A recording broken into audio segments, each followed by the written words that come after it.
22শে শ্রাবণ বাঙালি তথা সমগ্র ভারতবাসীর জীবনে এক স্মরণীয় দিন। এই দিনটিতেই আমরা হয়েছিলাম রবিহারা। এখন থেকে ৮০ বছর আগে ১৯৪১ সালের 22শে শ্রাবণের দিনে বিশ্বকবি কবিগুরু রবীন্দ্রনাথ ঠাকুর ইহলোক ত্যাগ করে অমৃত লোকে যাত্রা করেন। সাহিত্যের সর্বক্ষেত্রে রবীন্দ্রনাথ ঠাকুরের ছিল অবাধ বিচরণ। গল্প, কবিতা, নাটক, উপন্যাস, গীতিয়ালেখ্য সর্বক্ষেত্রে তার কলম ছিল সাবলীল। সে কথা আমরা সকলেই কম বেশি জানি তার জীবনীর কথা। তার লেখা পত্রাবলী, ভানুসিংহের পত্র তো সাহিত্যের এক অমূল্য সম্পদ। এসব ছাড়াও রবীন্দ্রনাথের ছিল একাধিক গুণ। তিনি সুন্দর গান গাইতে পারতেন। রবীন্দ্রনাথ ঠাকুরের অভিনয় দক্ষতা ছিল বলার মতন। আমরা সকলেই জানি গীতাঞ্জলি বইটির জন্য তিনি নোবেল পুরস্কার পান। এই পুরস্কার তাকে বিশ্বের দরবারে পরিচিত করেছিল। সারা পৃথিবীর লোক ভারতবর্ষ বলতে সেই সময় রবীন্দ্রনাথ ঠাকুরকেই চিনত।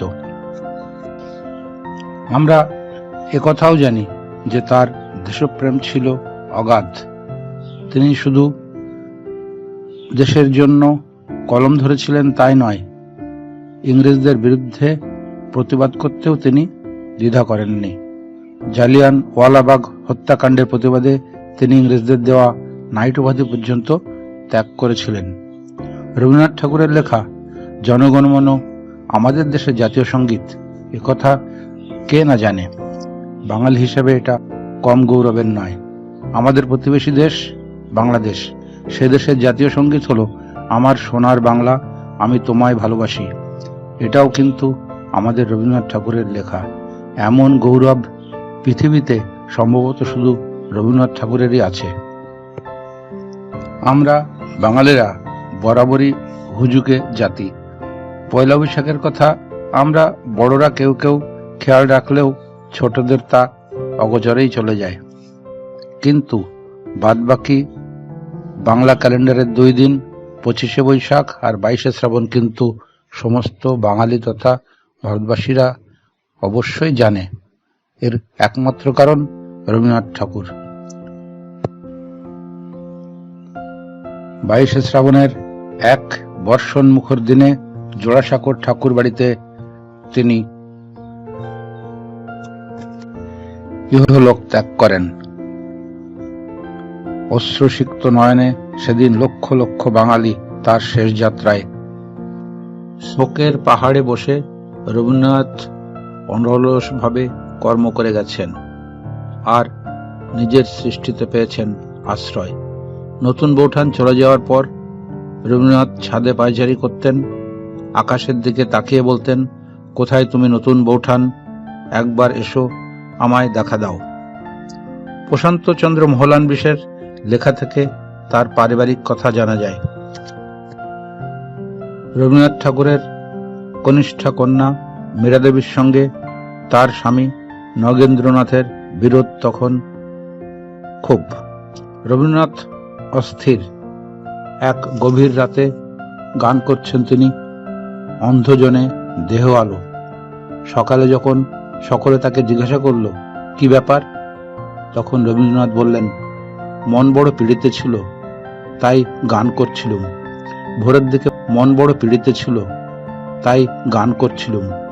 ভোরের দিকে মন আকাশের মতোই প্রসন্ন হয়ে গেল। কন্যা মাধুরীলতার মৃত্যুর দিনে সন্ধ্যাবেলায় বিচিত্রায় ছিল বৈঠক। সেদিনও রবীন্দ্রনাথ ঠাকুর হাসি মুখে গল্প করেন সকলের সঙ্গে। তার কথাবার্তা থেকে কেউ জানতেই পারেনি এই মর্মান্তিক দুর্ঘটনার কথা। রবীন্দ্রনাথ ঠাকুরের জীবনে প্রথম মৃত্যু শোক এসেছে 27শে ফাল্গুন 1281 বঙ্গাব্দে, ইংরেজি 10ই মার্চ 1875 খ্রিস্টাব্দে, যখন তার মা সারদা দেবী ইহলোক ত্যাগ করেন। তার বৌঠানের কথা বলেছি। তার প্রেরণাযাত্রী কাদম্বরীর দেবী আকস্মিক মৃত্যু ঘটে 8ই বৈশাখ 1291 বঙ্গাব্দে, ইংরেজি 1884 খ্রিস্টাব্দে। 1903 খ্রিস্টাব্দে রবীন্দ্রনাথ পত্নীর মৃণালিনী দেবী প্রয়াত হন।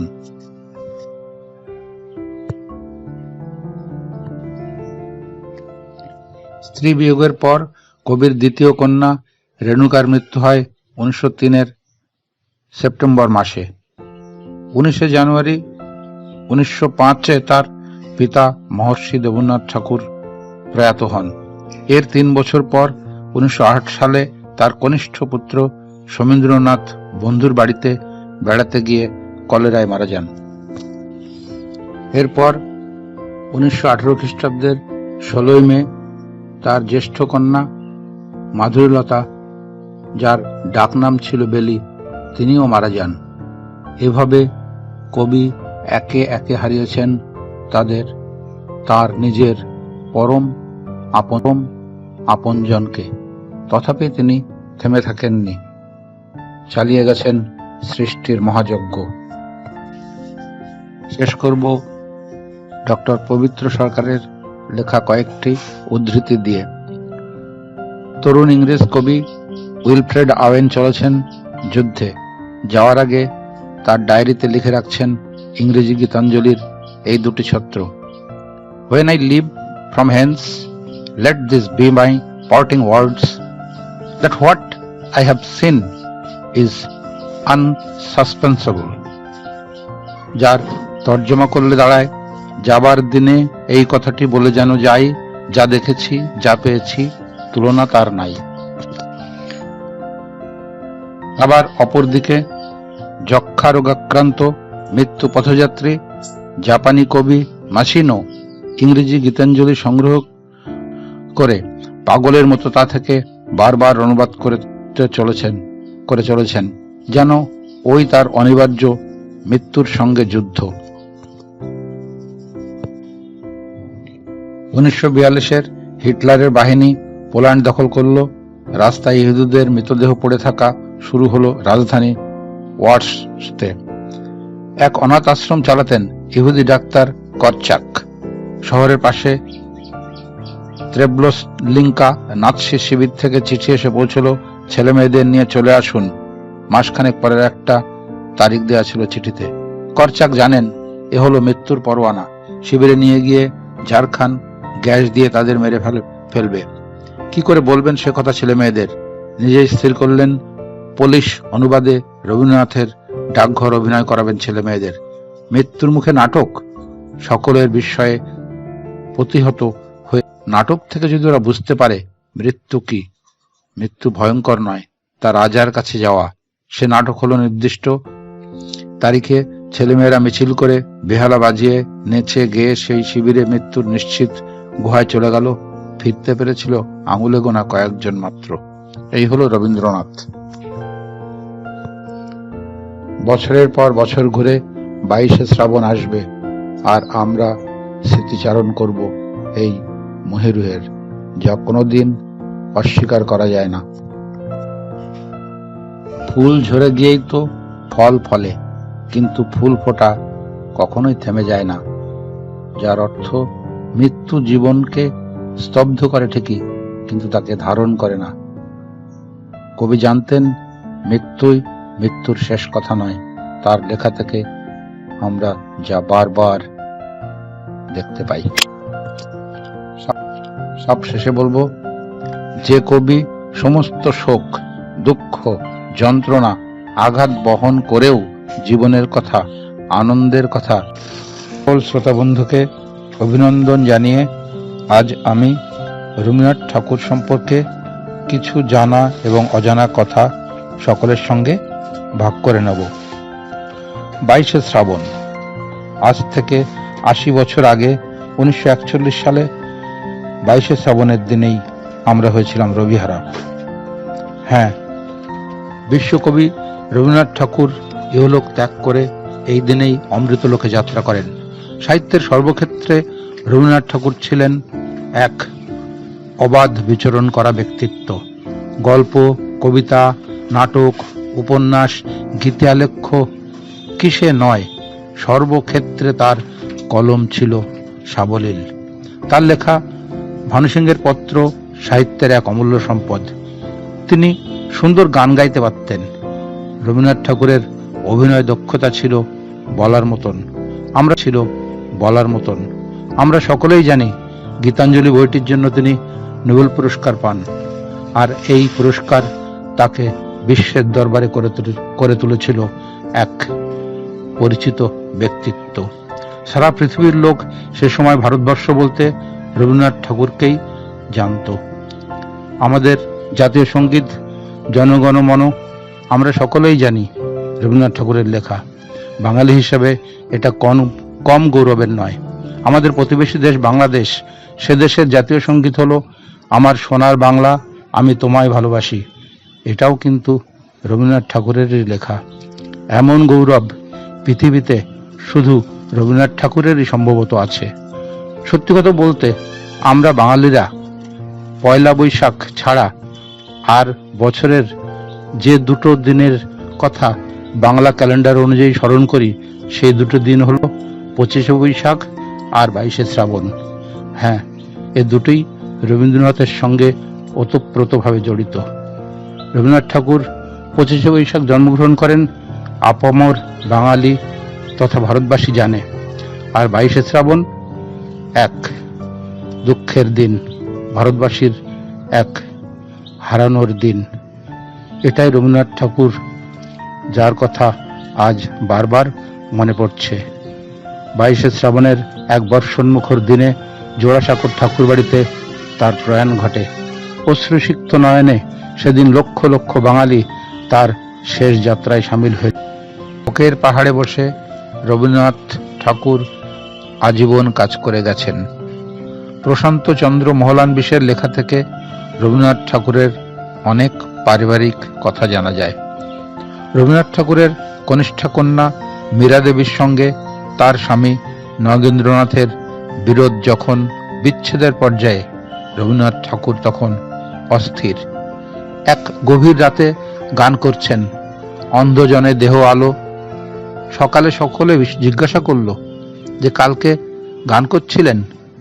উত্তরে রবীন্দ্রনাথ ঠাকুর বললেন, মন বড় পীড়িত ছিল, তাই গান করছিলাম। ভোরের দিকে মন আকাশের মতোই প্রসন্ন হয়ে গেল। এরপর কন্যা মাধুরীলতার মৃত্যুর দিনে সন্ধ্যাবেলায় বিচিত্রায় বৈঠক ছিল।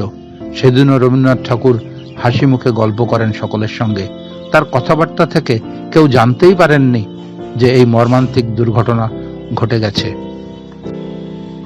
কবিগুরুর জীবনে প্রথম মৃত্যু শোক এসেছিল 1875 খ্রিস্টাব্দে, যখন তার মা সারদা দেবী মারা যান। রবীন্দ্রনাথের নতুন বৌঠান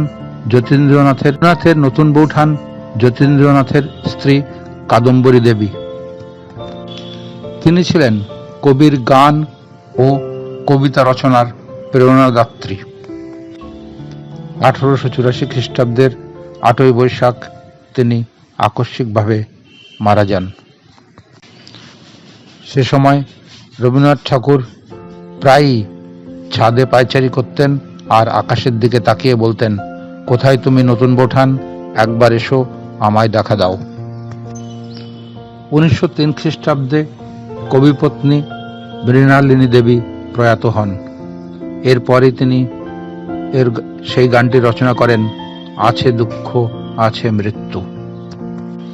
স্ত্রী বিয়োগের পর কবির দ্বিতীয় কন্যা রেণুকার মৃত্যু হয় 1903 খ্রিস্টাব্দের সেপ্টেম্বর মাসে।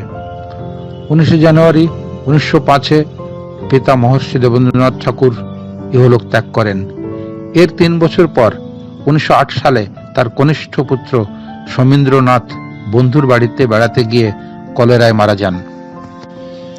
রবীন্দ্রনাথ ঠাকুরের জ্যেষ্ঠা কন্যা মাধুরীলতা, যার ডাক নাম ছিল বেলি, তিনিও মারা যান 1918 খ্রিস্টাব্দের 16ই মে।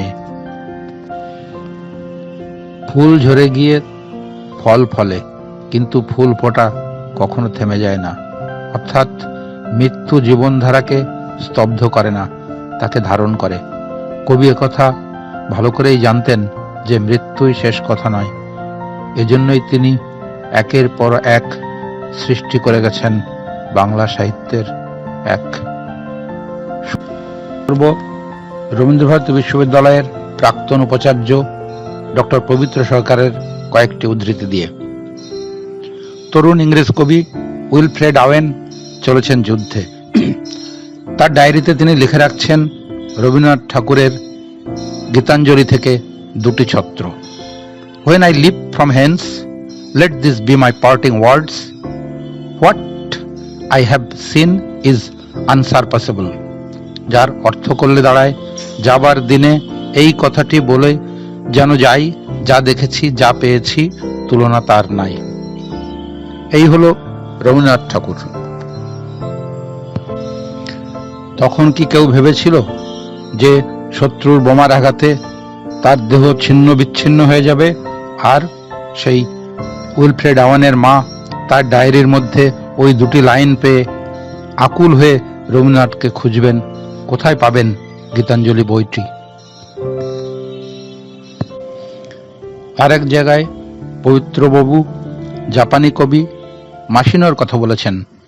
যক্ষা রোগাক্রান্ত মৃত্যুর পথযাত্রী জাপানি কবি মাসিনো, তিনি জানছেন যে তার মৃত্যু আসন্ন, তাই ইংরেজি গীতাঞ্জলি সংগ্রহ করে পাগলের মতো তা বারবার অনুবাদ করে চলেছেন জাপানি ভাষায়। এ যেন তার অনিবার্য মৃত্যুর সঙ্গে যুদ্ধ। শুধু ইংল্যান্ড বা জাপান নয়, রবীন্দ্রনাথ ঠাকুর পৃথিবীর বিভিন্ন দেশ ভ্রমণ করেছেন। সর্বক্ষেত্রে তিনি পেয়েছেন বিপুল সমাদর আর শুভেচ্ছা। রবীন্দ্রনাথ ঠাকুরের মূর্তি পৃথিবীর যত দেশে স্থাপিত হয়েছে, ভারতবর্ষের আর কোনো কবির নেই। বছরের পর বছর আসবে 25শে বৈশাখ, আসবে 22শে শ্রাবণ, আর সেই সাথে আমরা স্মরণ করব এই রবি ঠাকুরকে, এই বিশ্বকবিকে। নমস্কার।